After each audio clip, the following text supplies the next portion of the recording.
families themselves, they're so often the hidden victims in all of this. They serve that sentence alongside their loved ones.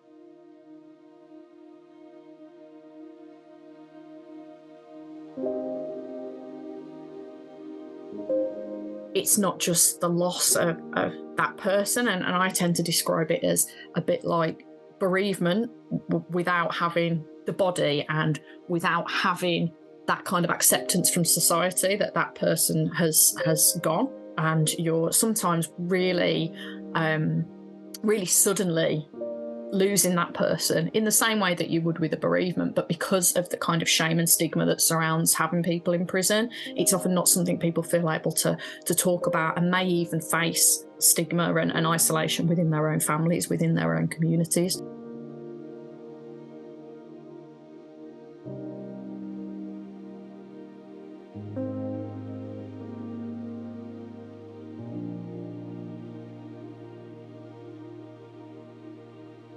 Those feelings of, I think, initially shock and the suddenness of the event, but then you may have feelings of guilt, of shame, of just a confusion sometimes as to how that person could have committed that crime, and trying to reconcile the kind of person that you thought you knew. I think particularly when it's a parent and somebody, or an older sibling and somebody that you look up to, trying to reconcile what that person has done with who you knew them to be can be really difficult as well.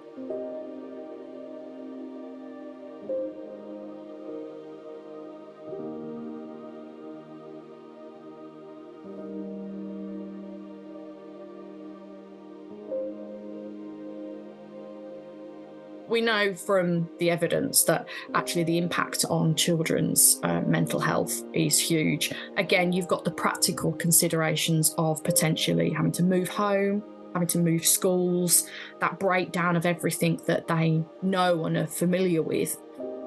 For those that have got mothers in prison, we know that only 5% of children actually stay in the family home. So they're likely to move in with grandparents, aunties, family friends, or go into foster care. That's a huge jolt away from, everything that you know. They might also face kind of shame and stigma in their local communities. We've had instances where children and young people have gone into school. Everybody knows what their parent has done. It's been all over the news. It's been all over social media, and they're having to go back into school and face that. So that has a really big impact.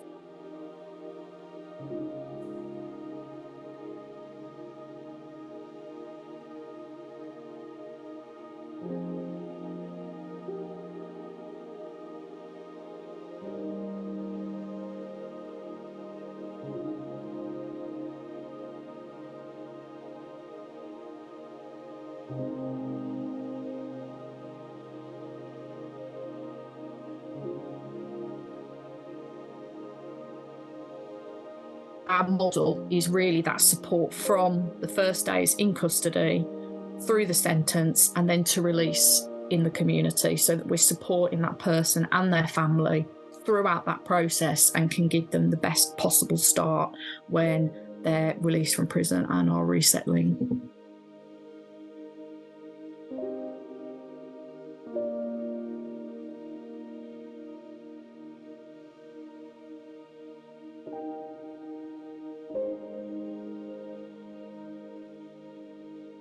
Family relationships are the single biggest factor in affecting someone's likelihood of reoffending. Building and maintaining strong relationships and enabling those family visits actually helps to reduce reoffending by around 40%. So we know that family relationships are important. That's what all the evidence points towards.